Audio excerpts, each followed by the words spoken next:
کبھی بھی اپنے ملک کو نہیں چھوڑتی، مگر یہاں کے ڈاکٹروں نے میرے لیے سرجری کی اور میری جان بچائی. پھر فردر ٹریٹمنٹ کے لیے I had to go out and I had to continue my education there. I would never have left my country. You would have chosen Pakistan. I would have chosen Pakistan, Yes, absolutely. When I was working in Pakistan, there was no other physicist at all.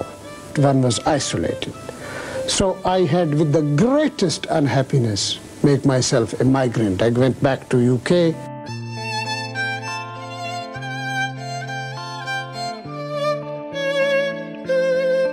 تو ہمیں ان بچوں کی تعلیم میں invest کرنا چاہیے، ہمیں اس پہ کام کرنا چاہیے. ملالہ فنڈ پہلے سے اس پہ کام کر رہا ہے. We have invested more than $6 million in Pakistan in girls' education. We are continuing this work.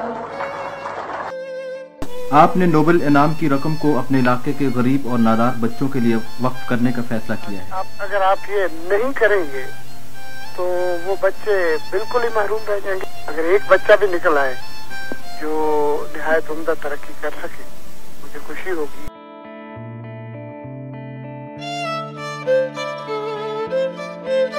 کبھی جہاز میں ہوتی ہوں، کبھی گاڑی میں ہوتی ہوں، and I see the cities of London, New York. تو کہتی تھی کہ بس امیجن کرو کہ یہ پاکستان ہے، امیجن کرو کہ تم اسلام آباد میں ڈرائیو کر رہی ہو، امیجن کرو کہ یہ کراچی ہے. And it was never true. اور جب آج دیکھ رہی ہوں تو بہت خوش ہوں.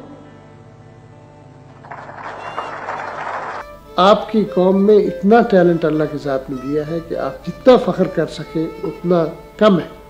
اپنے آپ کو اپنی قوم پر نازاں رکھیں. صحیح. جمال عبد الناصر نے اپنی قوم کو صرف ایک پیغام دیا تھا، ارفع راسک یا اخی، اے میرے بھائی اپنا سر اونچا رکھو، اپنا سر بلند رکھو.